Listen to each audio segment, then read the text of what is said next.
activity for kids at home? That's what we're going to talk about in this video.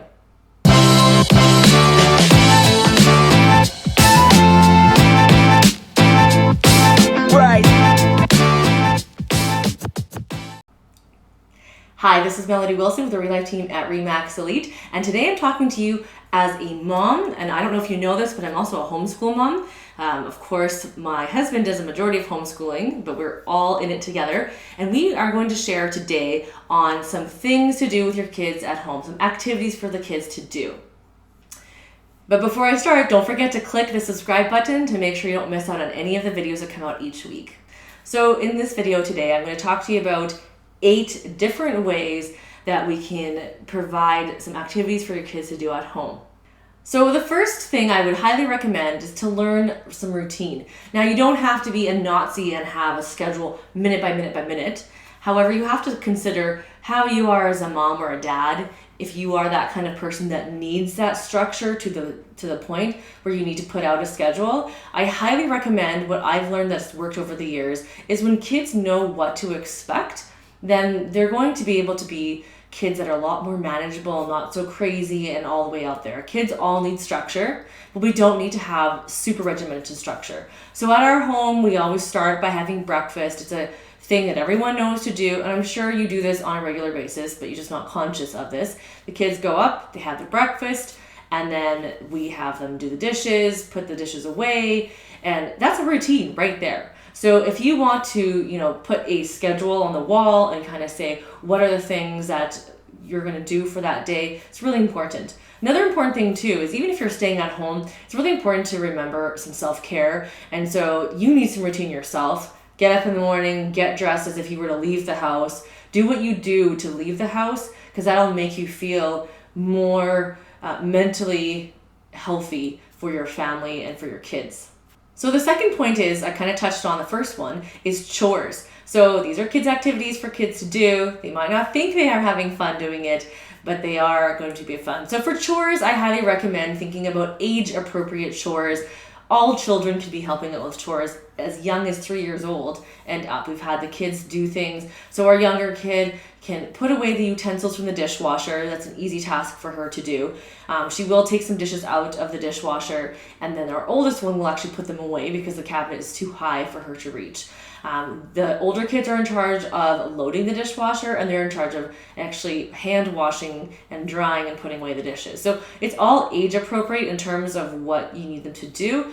Don't have your older kids do something too simple, and don't have your younger kids expect that they can reach the heights, because you know what? I've seen Elise try to climb up on the cabinets to try to put things away. So you want to make sure that kids are doing age-appropriate chores, and that's a great life skill to learn, not just worrying so much about their academic, but just building that habit of cleaning up and taking care of themselves.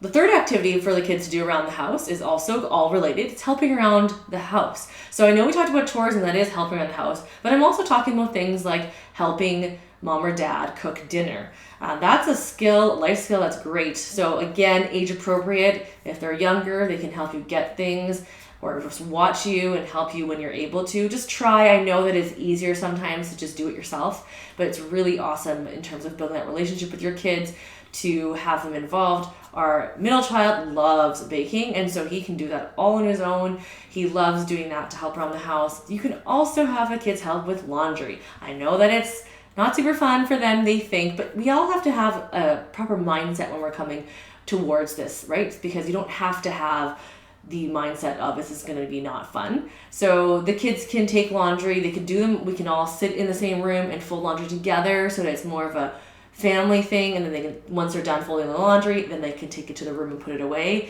We do the KonMari method in terms of folding clothes because it keeps things more organized and easier to not have clothes fall apart, and just takes less space in there. So that's a side note if you want to organize your house and do that as an activity for your kids to do. That's another thing they could do, is to help you organize the home, not just with your clothes, but also just all the stuff around the house, including their toys.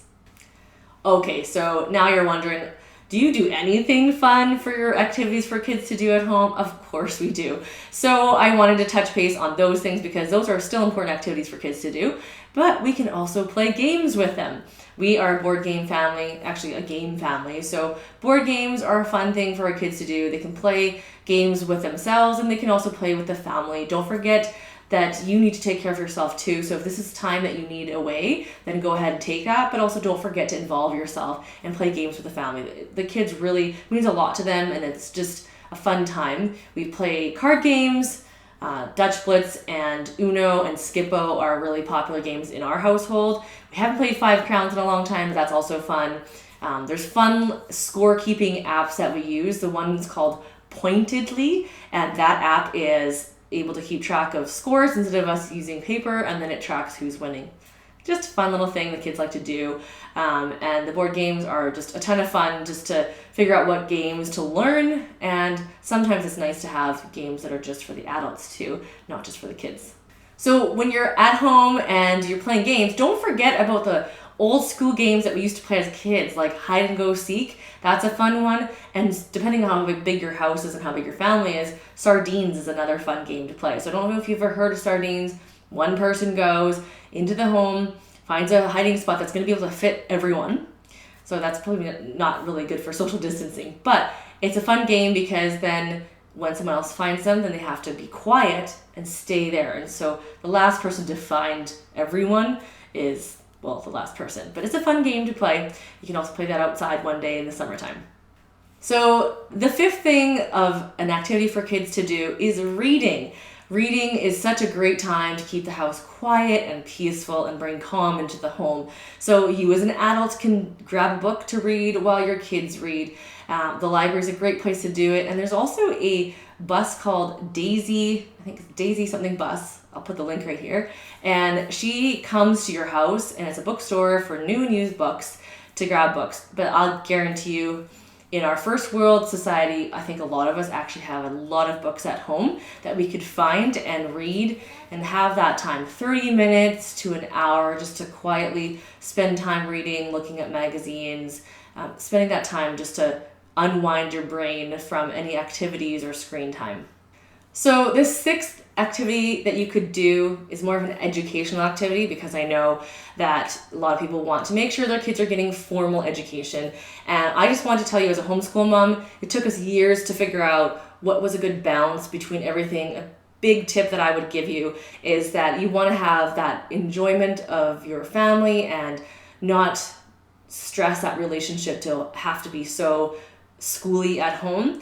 But one of the things we found really helpful are unit studies. So what unit studies are is you talk to your kids or you observe what your kids are interested in. So here's the topic, dinosaurs. Let's say your kids absolutely love dinosaurs. What you do is take that as your unit study, and there are so many things you can do. You would go onto the internet. We have such a great resource that way. Go check out some YouTube videos, check out some podcasts, check out different worksheets. The twinkl.com worksheet site we use a lot. You can type in dinosaurs and everything pops up there and what you can learn. You can read books. There's online books that you can get from the Edmonton Public Library. So ebooks, you can look those up and rent those and the kids can take a look at that.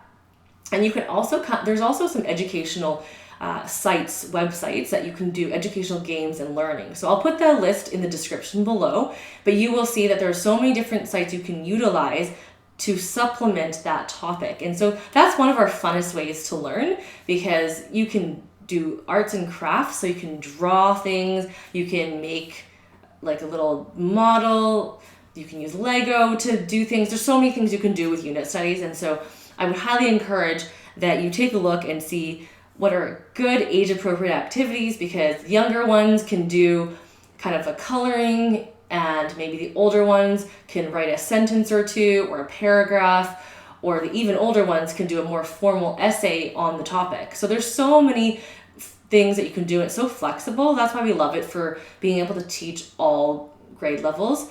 And then you can apply this format to any topic, whether it be dinosaurs or cats or dogs or space or anything like that. If you need any more tips, I'd be happy to share them with you. So just comment or send me a message or give me a call, and I'm happy to do that. So number 7, an activity for kids to do is free play. So with free play, kids always want to know what to do. They're looking to you for advice. And sometimes when they go to say it's free time, they're like, come on, can I do screens? Can I do screens? Now, just to give you an insight in our life, it's our choice. Every family's gonna be different. We only do total free screen time on the weekends for a couple hours total for the week. But during the week, we do let the kids in free play time do things like coding or Prodigy, or there's an animal website that my son really loves because he's learning all about animals and playing games that way. So we're fine with that during free play time.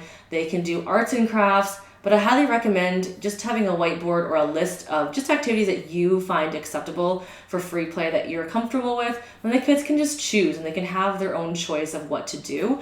If they really are into crafts or making necklaces or beads, have all the supplies, have the art supplies, the paint and everything in there. And if you want to be around, especially if they're younger, just to make sure you're supervising so things don't get out of hand, that's probably a good idea. But again, free play is such a fun time to spend, for them to be creative and for the pressure to be off of you in terms of being, teachery to them, and just more so just supervising, so making sure nothing's getting crazy. So the 8th activity that I would suggest for you to do with your kids is to get them some exercise. So whether it's going outside for a walk, doing a nature walk, you could do that too, going tobogganing, taking a hike. But don't forget, there's also a lot of fun things online you can do. There's yoga for kids, there's exercise classes for kids. Just go onto YouTube or Google and you will find a plethora of resources. And again, we will put some links down below. And if you want to get a downloadable, just click on that form and we'll send you a whole bunch of information. Once you fill out your information, you'll get all that fun information for activities for your kids to do. So I shared with you 8 activities for your kids to do. Don't forget to use the Google machine and look up fun activities to do when your kids are bored. And don't forget, if your kids are bored, there's always chores. So I hope you enjoyed that video. Don't forget to watch the next video, and we'll talk to you next time.